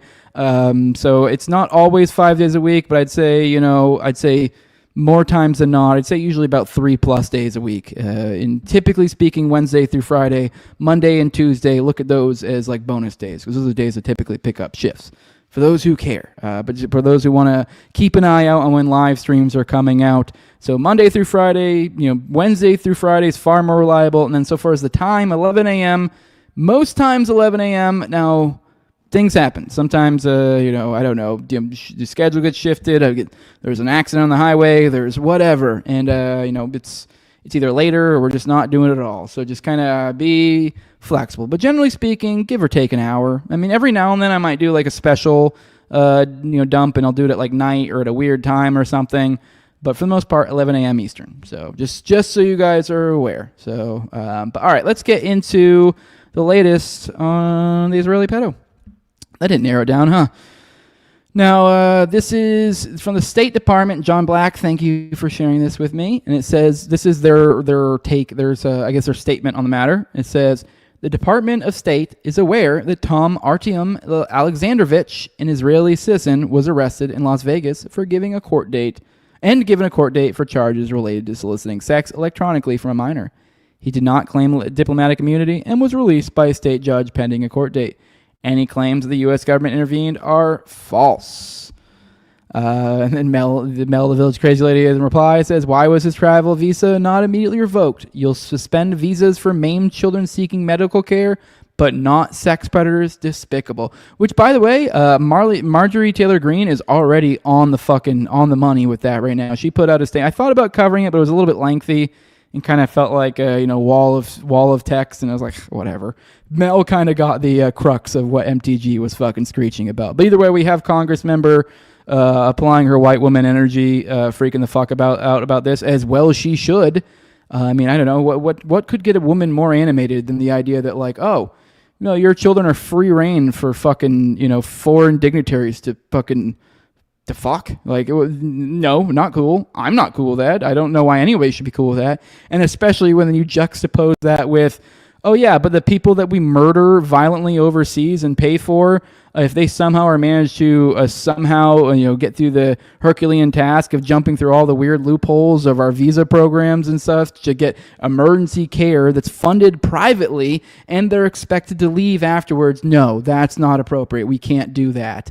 I'm sorry, these two things can't exist at the same time, especially since literally at the crux of this is visas.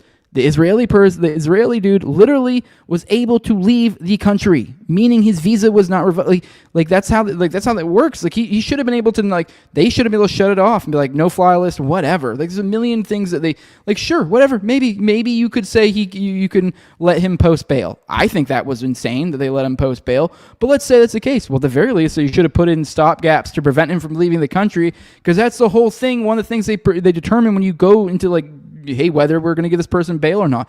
Is he a flight risk? I don't know. An Israeli official? No, is he a flight risk? No, I think we're good. Like, yeah, but we'll send off fucking kids with limbs blown off that are trying to get medical care. Nope, we'll send them back to Gaza to get fucking killed. And then I mean, we covered yesterday.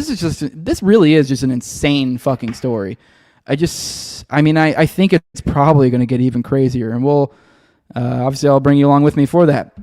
Here's Sean King, and once again, this is an odd situation of odd bedfellows. I know he was a contentious figure, I think back in like the 2016 years. I don't even really remember enough about Sean King. I know he was a bit of an annoying lefty, but he seems to be pretty damn good in this.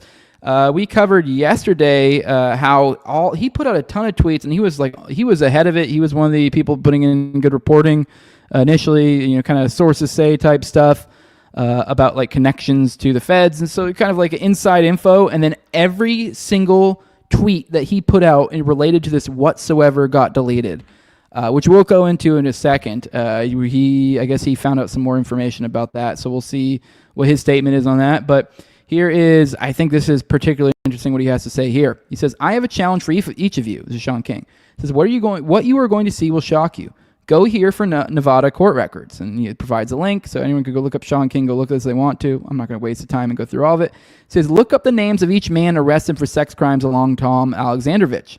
Everybody but him has court dates and are still in jail.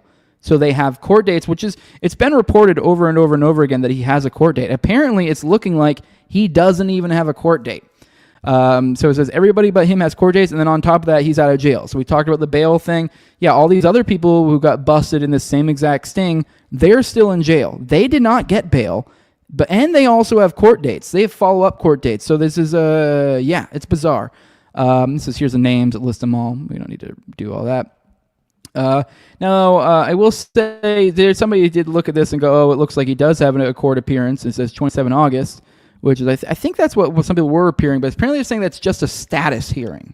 It says he will not attend. Again, pick any other name from the list and you'll see the difference. And then there's a back and forth between the lady and that, and then she kind of was like, oh, I see what you're talking about. So I don't know. I'm not even gonna try to parse through the understanding all this. I mean, if Tyler, like our resident attorney of the show, is in the chat, let me know. Or who knows? Maybe there's some other attorneys in there. Let me know if you look into this, if you confirm that. Yeah, is that true? Because I don't really know what the difference is between a status hearing and then I guess maybe what we're colloquially calling just a court date. I don't know. Apparently, there's some sort of qualitative difference since he said that. And I didn't see any pushback from anybody here, although it is deep in the replies. So once I'm admitting a fault of mine, I don't know enough about legal stuff to really understand it, if there's a difference between the two. But it seems to be that's the case. At the very least, even if there's some weird confusion there, at the very least, he was the only one who was able to get bail. So that in by itself is fishy. So weird. All right, let's go to on to follow up. I was talking about you before about the whole all of this stuff getting deleted. Here's Sean King again. Here's the tweet we covered yesterday, real quick, because that's what he quote tweeted here. It says, in the middle of the night, Elon must delete every single tweet I've made about the Israeli pedophile Tom Alexandrovich that was arrested in Vegas for sex crimes against children. And it says all of them. Every retweet, every link to my articles, gone. So it sounds like they even got rid of his retweets, so he wasn't even amplify other stuff. I think he went then later and went and boosted everybody's stuff because he's got like a shitload of weird reposts if you go follow his thing. So I was trying to look for something recently. So, but yeah, I think they even went so far as to, my understanding is what he's saying with the retweet, literally even his retweet of other people's shit. Like I don't think they deleted their main article, but it sounds like perhaps they're saying that like they removed his retweet from it. So they essentially, whatever boost he gave them, because for example, Sam, I know tweeted something, but I saw Sean retweeted one of Sam's tweets. So it's like, let's say that was one of the initial ones, and it just wouldn't have gone on Sean's thing. It still would have been on Sam's. But that in itself is weird. Now, apparently he's looked into it, and this is what he was told. He said, my lawyers were told today that my tweets about the Israeli pedophile that was arrested for sex crimes in Vegas were all removed after a government demand. They were not told which government. Has this ever been done before, he asked. He says, I got zero notice, explanation, nothing. And then obviously there's someone here first time, which like, haha, yeah.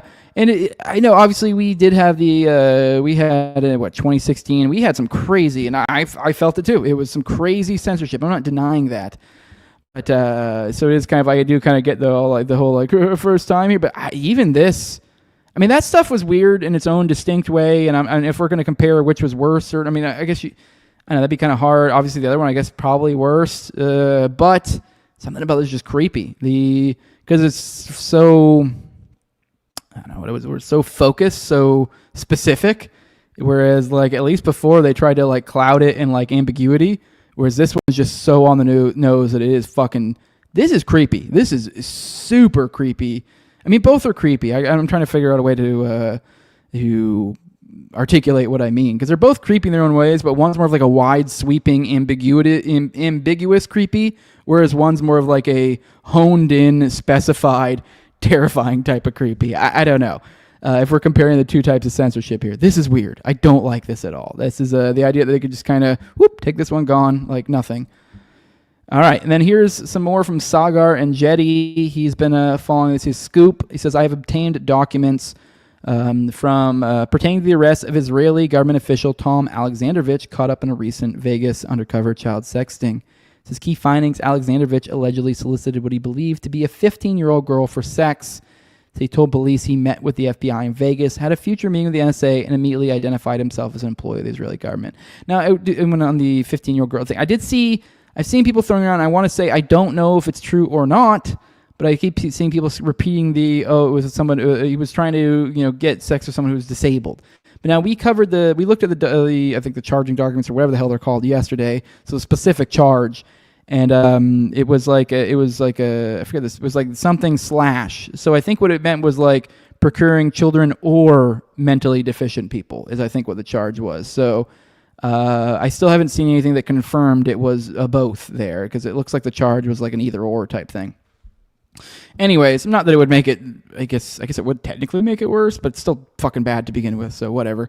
He told police he met with the FBI in Vegas, had a future meeting with the NSA, and immediately identified himself as an employee of the Israeli government. He repeatedly emphasized that he needed to speak with someone about his upcoming flight to Israel and speak to his family / Israeli embassy. This calls into question claims from Netanyahu's office that they were not aware that Alexandrovich was arrested when initially contacted. The documents include much more detail of how Alexandrovich was caught up. It says documents are made exclusively for Breaking Point's premium subscribers and will be made public tomorrow. All right, well, today is tomorrow. We have them right here. So we'll share this. It says, click on this real quick. Here is the documents right here. It's from the Henderson Police Department. Charge lewd child / mentally ill person with computer for sex act. It says degree B, count 1.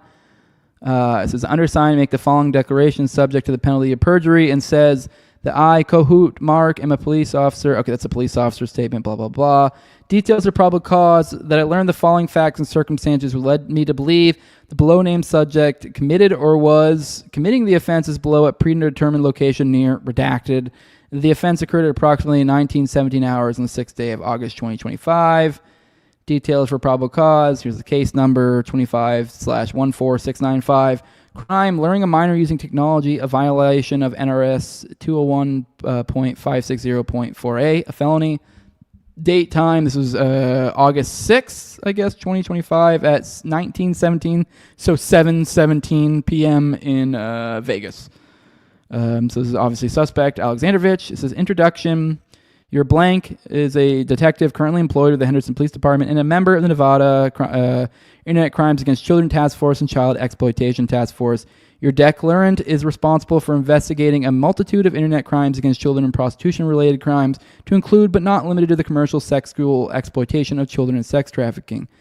Your declarant, along with OCE, conducted an undercover operation where OCE posed as a 15-year-old juvenile. This is a joint operation with CETF, ICAC, and HPD, leveraging the internet to identify individuals who have a sexual interest in children. The operation utilizes known chatting and dating websites / applications. It says initial contact. It says on 8/5/2025, an online covert employee, an OCE, and a member of the FBI Child Exploitation Task Force, CETF, and/or Nevada Internet Crimes Against Children Task Force, NVICAC, was connected to the internet in an online undercover capacity in Henderson, Clark County. Nevada participating in online activity used a publicly available internet chatting application platform during an undercover operation. During the operation, a software program was used to record the online activity, chats, and media identified with the internet chatting application platform known as Pure, and later WhatsApp with phone number redacted. The purpose of the undercover operation was for an OCE to log into an application. In this case, the application platform was Pure, and later WhatsApp with phone number redacted, to identify the individuals who were involved with the sexual exploitation of children. In general, a mobile application, such as the application listed above, can be downloaded and installed, typically on Android or iOS, and allows users to text, chat, talk, or otherwise communicate and share media in the form of pictures, videos of themselves to an anonymous or known audience and/or fellow users of the application. It should be noted that features pertaining to various application platforms vary, and the features are one. All right, blah, blah, blah, blah. Let's move through the whatever. Pure, WhatsApp, phone number. All right, this seems a little bit more. Subjects are much more likely to encourage a child to produce CSAM, formerly referred to as child porn, or use these platforms to speak to and possibly coordinate a meeting. Okay, so they're just telling us what WhatsApp's for. Okay. On or about the dates, immediately an individual using the platform's Pure and whatever, okay, was found to have engaged in a conversation with an OCE. The chat conversation turned sexual in nature. During this online undercover communication, it was identified that this user used this platform to talk to an OCE, acting as a 15-year-old female juvenile, and spoke about sexual contact with that minor. The user later agreed to meet the decoy for sexual contact at a predetermined meeting location.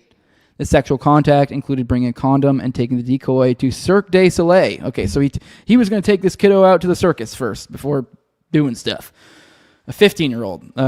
Prior to meeting, photographs of the subject communicating with the decoy juvenile were obtained. The suspect advised they would be arriving in Uber, which I have to point out, now that I mentioned, this guy's in Vegas, which I would assume, I mean, I don't know, maybe anyone in Vegas let me know. I would assume procuring a whore in Vegas would not be hard. So I don't really understand why. So, I mean, so if there's anyone trying to, not that I've seen anyone do this, if there was anyone trying to obfuscate from, because it's 15, so you could do the obfuscation thing, and you're like, well, I don't know, maybe she looked older, or I don't know, she was just, and then the despicable, like, oh, well, I don't know, they're basically an adult, which I don't know, can't explain how fucking irate that concept when people, you kind of, I know, flimsily throw that around. Like, maybe it's just as I've gotten older and because I have children. But anyways, I just want to throw that out there. He was in Vegas, so I can't even give any sort of level of credence to any sort of obfuscation whatsoever, because it's like, you're in Vegas. You could have, if he wanted, you could have just gone a hooker somewhere. Like, I don't know. So he had to seek out. My point being is this: I don't think this could have been in any way an accident. You had to seek out specifically a 15-year-old, and he was in a location to where, let's be real, hole was abundant. So he was in a fucking horde of hole. He chose the hole he wanted, and it was a no hole. So and he knew. The user later agreed to meet the decoy. Okay, we already Cirque du Soleil. Prior to meeting, photographs of subject communicating with the decoy juvenile were obtained. Suspect advised would be arriving in Uber. Oh, sweet. So there's dick pics of the Iron Dome or the Cyber Dome guy out there. While the OC was in contact with the suspect and being made aware the subject might be in the area of the predetermined meeting location, task force officers contacted a white male adult located in a. I don't think they meant to redact that, but they did. I can't really make it out. It's like half done, whatever. Some vehicle that was believed to be a subject in question. The subject was contacted redacted. Should be noted that Officer J. Hijar contacted the subject, later identified as Tom Alexandrovich, while a body-worn camera was in operation and recording the contact with Alexandrovich. Every attempt was made to positively identify the user that agreed to the sexual contact with a minor prior to any contact being made by arresting officers. The subject was identified as Tom Alexandrovich, DOB, redacted prior to being contacted. I don't know why they redacted a date of birth, especially since this could confirm that it's not some other Tom Alexandrovich. On 8:06 at approximately 1970 hours after making initial contact with Alexandrovich was placed into custody without incident. During contact with Alexandrovich, it was determined that he was in possession of a cellular device. Should be noted that an OCE attempted to make contact with the device the subject was speaking to the OCE on to verify the device was in fact the one determined to be in Alexandrovich's possession. The device did not alert/sound a notification at that time. Alexandrovich was advised that he was being placed under arrest and was transported to the Henderson Police Department North Substation Area Command for processing. The located cellular device was seized and also transported to the Area Command, where it was later secured as evidence pending a search warrant. Due to the aforementioned facts and circumstances, I determined that based on the undercover communications made using Pure and later WhatsApp with phone number redacted, in addition to the fact that Alexandrovich did indeed arrive at the aforementioned location, and that he matched the depiction of the subject in communication with the decoy juvenile based on the images the subject obtained while engaged in that communication by the decoy juvenile, that Alexandrovich was the same person in contact with the OC. Okay, it's just repeating. It's just kind of using it's like necessary jargon to be clear. Suspect interview. Upon his arrival, a recorded interview with him was conducted at redacted. A brief summary is as follows. Okay, so now we're going to get a summary of what Alexandrovich had to say here. It says on August 6, 2025 at approximately 2000 hours, it's 8 p.m. In Vegas at the Henderson Police Station. They conducted a post-arrest interview using audio recorder and closed-circuit video cameras, simultaneously made audio-visual recording. Duration was 31 minutes. Here's the following summary. Alexandrovich's DOB, redacted again. Native language Russian, is Hebrew, agreed to speak and fully understands English. He advised Alexandrovich's Mandarites. He advised that due to being from Israel, the Israeli consulate could be notified, and he agreed at 2020. So at 8. Sorry, I got my phone making all sorts of beeps. My bad. I should turn that off. So unprofessional of me.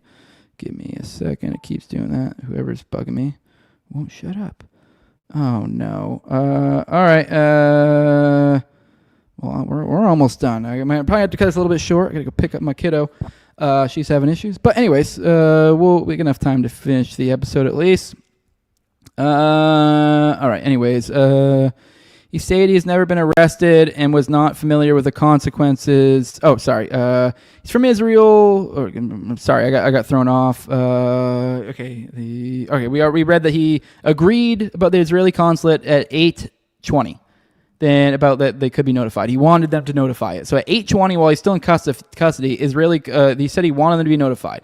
Maybe later we'll get their confirmation, but he at least requested, because that was a big key issue here, because initially, I think Netanyahu even said, that's not our Alexandrovich or whatever, or I forget the specific obfuscation there. But there was one there. But this seems to dispute that, which apparently there's been a lot of reporting I've heard that's been actually changed since kind of subtly as a result. Alexandrovich is from Israel and is visiting for the Black Hat Conference. Worked for the Israeli government agency and has so for approximately 14 years. He stated that he has never been arrested and was not familiar with the consequences of speaking or not speaking with U.S. authorities. It says, agent note, says Walsh stated he was not able to give legal advice. However, if Alexandrovich wanted his story to be heard, he was able to speak to investigators. He stated he was at a meeting with the NSA tomorrow, and he had met several Bureau people and NSA over the past week. So this is a key thing, and the timing's a little bit weird too. I think we may have already read in what's-his-face's tweet, Sagar, but it's kind of confusing. So to clarify there, he said, so at this time, when he is being interviewed by the agents after already being arrested, he said that he had over the previous week, he had met several Bureau, the FBI, and NSA people over the past week.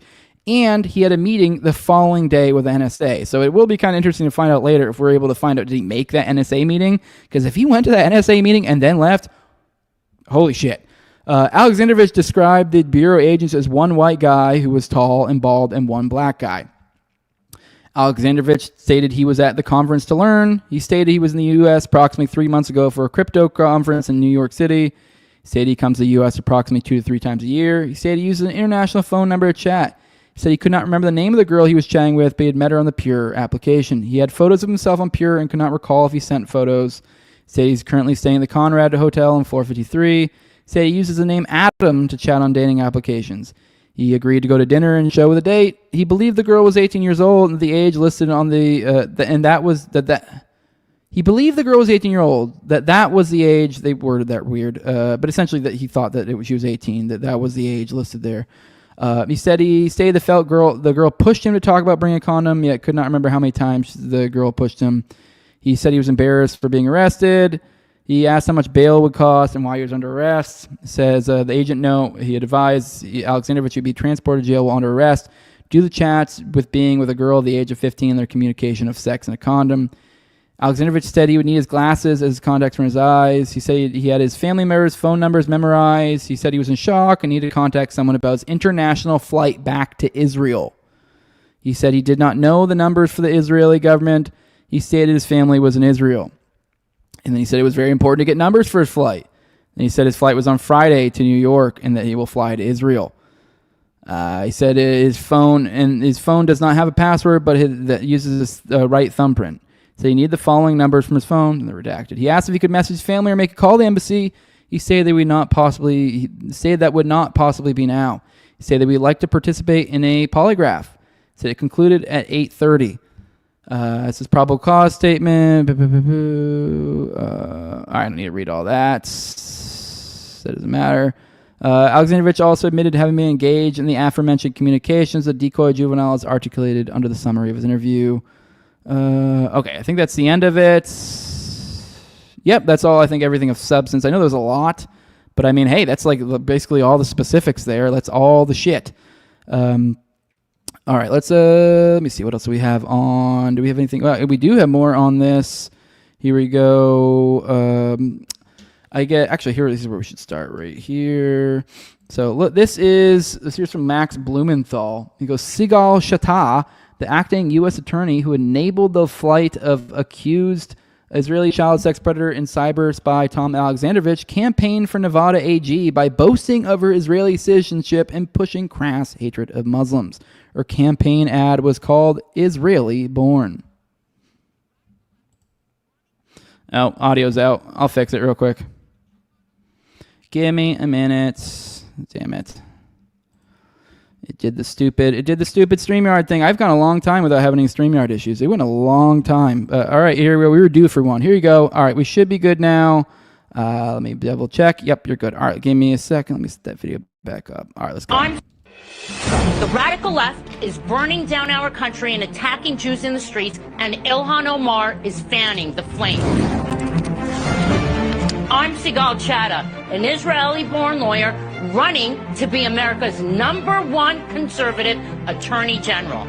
I'll stand up to Ilhan Omar and take her team to court for defunding our police, opening our borders, and teaching our kids to hate each other based on the color of their skin. I need your help. The left is pouring money into this seat so they can put more criminals on the streets. Can you chip in $25 right now? If enough patriots come together, we'll be able to build a grassroots campaign necessary to stop Ilhan Omar in her tracks. It's time that we put strong female lawyers like myself forward to make our case. That was not a question. Thank you. She's going to hate it if this message goes viral. Thanks for your support, and God bless America. My name is Sigal Shattah, and I approve this message. You can already tell this bitch is just insufferable. All right, here's more. Apparently this broad deleted her account after this information came out. It says, acting U.S. Attorney for Nevada, Sigal Shattah, just deleted her X account. It says, fortunately, many of her posts showing her Israel first bias were archived. So here's, the account's gone, Shattah for Nevada. Here's a little fun little link to all the different stuff she said in the past. Looking over some of the tweets. Here's one tweet. There are 2 million terrorists in Gaza. Leary was in their homes, and even the children are part of this. It's not just those carrying rifles and wearing green headbands. The so-called uninvolved civilians are not uninvolved at all. Holy shit. And then here's another one. Where was even the date on that one? I don't know, it doesn't show the date on that one. Next one was from almost a year ago. It says, now let's do Gaza. 90% proud Hamas, 10% scared Hamas. No two-state solution with terrorists. Since we're classifying labeling, let's go wild. Here's another one from a little over a year ago. It says, 33,000 Palestinians have been killed. Well, that's too bad. They would have been 0 Palestinians killed if they would have released the hostages on October 8th. They want to live by the sword. They can die by the sword. Holy shit. Here's another one from 2 years ago. This is why no Arab country wants the Palestinians. If Lebanon was the pearl of the Middle East, the Palestinians are the trash of it. And they're referring to the tunnel stuff. It says, meanwhile, in Nevada, here's another one. The garbage AG stands with Palestinians, leads at UNHRC, and demands mutual respect. The terrorists who behead Israeli civilians and rape Israeli women. And here's another one from her. Palestinians never miss an opportunity. And this is why this is the end for them. Although I think that one was more of a dig Ilhan Omar. So, I mean, whatever. But yeah, that's that broad. Now let's read a little bit of this article to kind of go into more of the specifics of why should we be upset with this dumb bitch. Probably not going to read the whole thing here, but it says, this is from Chris Menahan over at Information Liberation. It says, acting U.S. Attorney for Nevada, Sigal Shatta, an Israeli-born appointee of Donald Trump, so she's literally from Israel, on Monday announced their office would not be prosecuting Israeli child predator suspect Tom Artyom Alexandrovich and would instead allow the local district attorney to handle the case. Now, once again, I put a call out here. Any lawyers in the chat or in the comments, whatever, let us know. Like, is this any sort of normal behavior for DAs? I would think you would want to jump at that. Like, it seems pretty clear cut, and I mean, this would be a good case to chomp your teeth on. But I don't know. I mean, I don't know. Maybe there are plenty of times where that's the case. It seems ridiculous to me. But anyways, let's go on. It says Israeli-born acting U.S. Attorney for Nevada, Sigal Shatta, has just announced she's not going to prosecute Israeli child sex crime suspect Tom Alexandrovich, leaving it instead to local prosecutors, where it's far less likely to be successful, given that he was allowed to leave the country. This is from Electronic Antifida's Ali Abunimah. Federal prosecutors can and often do prosecute these cases, especially when federal agencies are involved in sting, as they were here, but not in this case, he added. Okay, so I guess is all right. Then says in the Shatta sent a statement. It says last week Tom Artyom Alexandrovich was arrested in Nevada Internet Crimes Against Children Joint Operation, and he was booked into the Henderson Detention Center. This important multi-agency operation targeted child sex predators who preyed upon the most vulnerable members of our communities. As a result of the operation, the Clark County District Attorney's Office is handling the prosecution. Abunimah also shared a post highlighting Shatal's Israel first bias, and then just kind of going following up more on these tweets. But yeah, we already covered some of those. So, all right. So this is what we're supposed to be mad at her again. Once again, I'm not entirely sure how mad we should be at her about this. So, but it is at least worth reporting on that the U.S. attorney in Nevada passed it off to the local district attorney. So it's pretty clear cut. And then, I mean, adding to this guy was able to get away. So not looking great. All right, let's roll through the chat. And I think I'm going to have to cut this early. I do think I got to get out of here.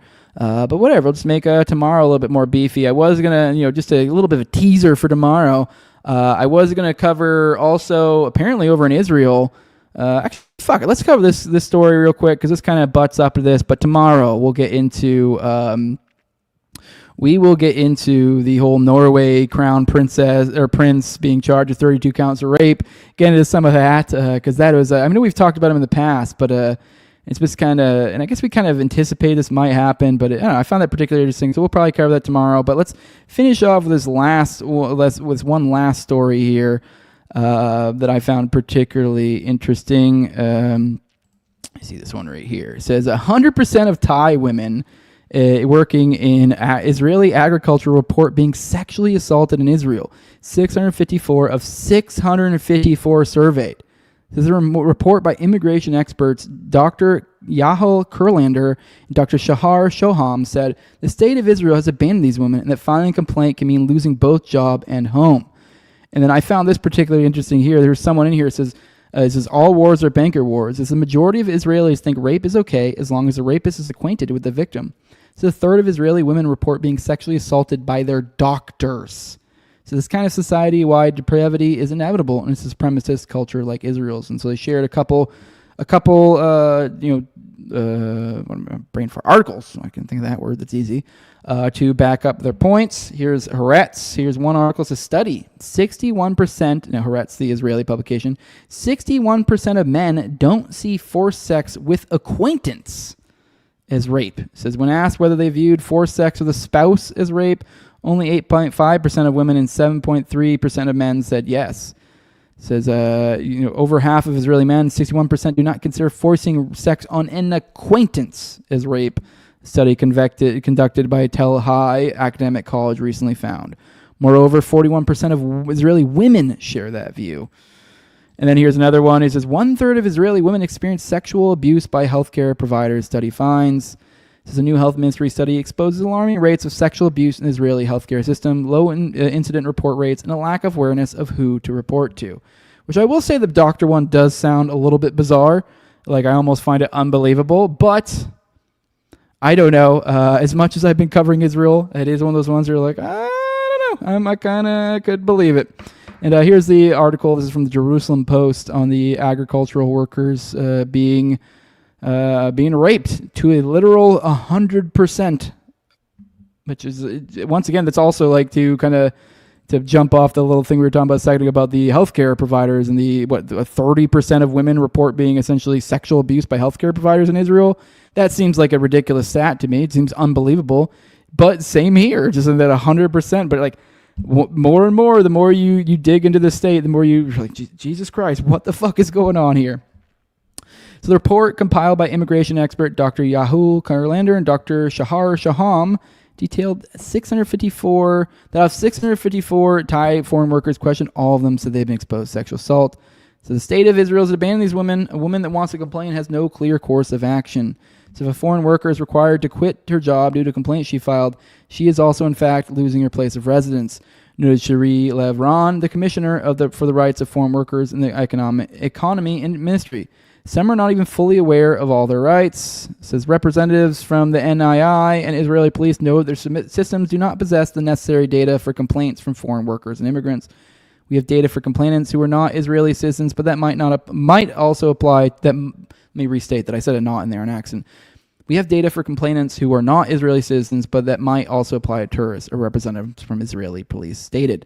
According to the rep, some 4% of the 25,494 sexual assault complaints since 2017 were filed by non-religious complainants, and then it just or citizens. In response, committee head and labor MK Ibtisam Marana expressed her dismay over the lack of data and announced that a follow-up discussion will be held to ensure that the correct measures will be taken to address the situation. All right, that's really all they have on this. I thought maybe there'd be some more details because it is one of these ones where like, I need some more information here. This is insane. Like, what is going on? But yeah. All right, let's roll through the chat, see what you guys got to say, and I think we're going to go ahead and get on out of here. Let's see what you guys got to say. All right, let's pop in there. Oopsies, sorry, click on the wrong tabs here. Too many damn tabs. All right, let's roll through. Let me see. Can state judges revoke visas, says Nevsky. I don't know. I have no idea. It's a good question. Does Alexandrovich have diplomatic immunity? Once again, I don't know. Now, what I have seen, what I am understanding here is that diplomatic immunity is not even supposed to apply to certain crimes. So people throwing this around, but I mean, you could maybe misuse it somehow. I don't even know how you would be able to do that. But apparently, it doesn't even apply to things like essentially felonies, is my understanding. And he says lawyers were told by I don't know. If this was on the document I was just reading a minute ago, that is the document. So that's the main source of information. You can go over Sagar's account. He's got it up there, and yeah. And this is also the same Jew pedo that neutered Brock, says Adrian Brody. You are correct. So. Says Nevsky says I wouldn't be surprised if Sean King deleted all of himself. That dude is a massive liar and grifter. Yeah, he could have. I mean, I don't know. That would be. I mean, maybe he did. I mean, so yeah. I don't really know to say that. Like I did kind of caveat. I don't really know what to make of him. So yeah, I guess I wouldn't be surprised. Once again, I don't know enough about him really to have strong opinions, but I know a lot of people on the right do not like him. So because yeah, everyone says he's a big liar. So perhaps he is. I don't know. Let me see. Hope your kid is okay, Jose. Yeah, they're good. Nothing big. Y'all think he was learning a kid for one of our congressmen to diddle on camera, says Bug Fights? Could have, but I kind of doubt it. It's probably more likely for one for him. All right, guys, let's go in and get out of here. We'll pick up with some of those stories that we said we would yesterday. It worked out anyways. I was being really bad with my time management. Went way too long, so it would have been way too long of an episode if I tried to squeeze those things in there. So. But with that, guys, if you stick around for the outro, I think I have a fun one for you guys today. Actually, real quick, one last thing. I did want to show this video. I guess it's a little bit of a caveat for. Apparently, this is also a little bit of a public service announcement for those who like to watch on Twitter. The three of you out there, for whatever reason that is. I don't know why you like using Twitter like that, but here is, if I can fucking find it. What is going on here? Here we go. Apparently, you can share stuff to the link. I don't know why. Remember, I showed it to you earlier. I was like, let's see if we can bring up links from Twitter.